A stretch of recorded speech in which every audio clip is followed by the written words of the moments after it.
Radhe Radhe everyone. मैं आज के वीडियो में राधा रानी की व्रत कथा सुनाऊंगी।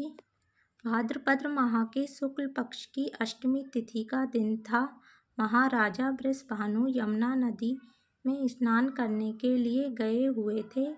स्नान किया, सूर्य देवता को अर्घ दिया। महाराजा वहीं पर प्रकृति के दृश्यों का आनंद लेने लगे। जैसे ही वो यमुना तट पर घूम रहे थे, उन्होंने देखा कि एक बहुत ही सुंदर सा कमल का फूल बहता हुआ आ रहा है। महाराजा वृषभानु उस कमल के फूल की तरफ देखा तो वो आश्चर्यचकित रह गए, क्योंकि कमल के फूल की पंखुड़ियों के बीच में एक बहुत ही सुंदर लक्ष्मी स्वरूपा नवजात बालिका देखी। बालिका को देखकर महाराजा वृषभानु के मन में वात्सल्य उमड़ने लगा। उन्होंने चरणों तरफ देखा कि कौन है जो इतनी छोटी सी कोमल बालिका को यहाँ पर छोड़कर चला गया है। कोई दिखाई नहीं दिया। महाराजा वृषभानु भी इस बालिका को अपने से अलग नहीं करना चाहते थे।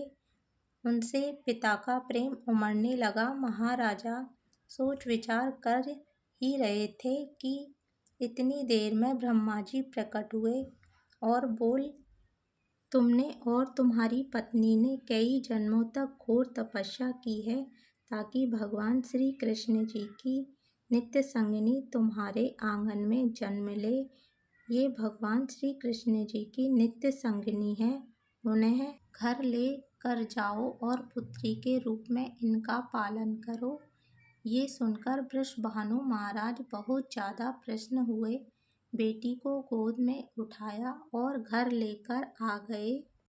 जैसे ही अपनी पत्नी की गोदी में बालिका को दिया, वैसे ही उनके ममतामयी आंसू बहने लगे। महाराजा वृषभानु की पत्नी कीर्ति अब माँ बन चुकी थी। इतनी सुंदर कोमल लक्ष्मी स्वरूपा बालिका को पाकर अत्यंत प्रसन्न थी। बालिका इतनी सुंदर थी कि उनकी सुंदरता के चर्चे चारों तरफ होने लगे। बालिका का नामकरण किया गया। लक्ष्मी स्वरूपा बालिका का नाम राधा रखा गया। उनकी सुंदरता के सामने तो ब्रह्मांड में कोई सुंदर नहीं था। इतनी खुशी थोड़े दिनों में निराशा में बदल गई। उन्होंने देखा कि राधा रानी ने आंखें नहीं खोली है। ना उन्होंने आंखें खोली, ना ही वो कोई रोई और ना ही उनके चेहरे पर कोई भाव आए। राजा वृषभान और उनकी पत्नी डर गए कि कहीं उनकी पुत्री नेत्रहीन तो नहीं है। बाद में जब उन्हें महसूस किया कि उनके कोई भाव भी नहीं आते हैं, तो उन्होंने लगा कहीं स्वर्ण शक्ति भी क्षीण तो नहीं है। इसलिए चिंता में दोनों पति पत्नी दिन रात चिंतित हो रहे थे। उनकी चिंता को देखकर नारद मुनि प्रकट हुए और नारद मुनि ने बताया, आप अपनी बेटी के जन्म उत्सव पर गोकुल से नंद के पूरे सह परिवार को बुलाइए। हमें विश्वास है नंद के आते ही तुम्हारी सारी समस्याओं का समाधान हो जाएगा। राजा वृषभानु ने अपनी पुत्री के जन्म दिवस पर बहुत बड़े उत्सव का आयोजन किया। पूरे बरसाना को दुल्हन की तरह सजाया गया। इस बात से सभी राजाओं को निमंत्रण भेजा गया। महाराजा वृषभानु स्वयं गोकुल जाकर नंद बाबा को निमंत्रण दिया और सह परिवार सहित आने के लिए कहा। नंद बाबा और यशोदा मैया अपने छोटे से पुत्र के साथ बरसाना चले गए। जैसे ही वो बरसाना पहुँचे तो उनका मन प्रसन्न होने लगा। सब लोग मिलने में व्यस्त हो गए।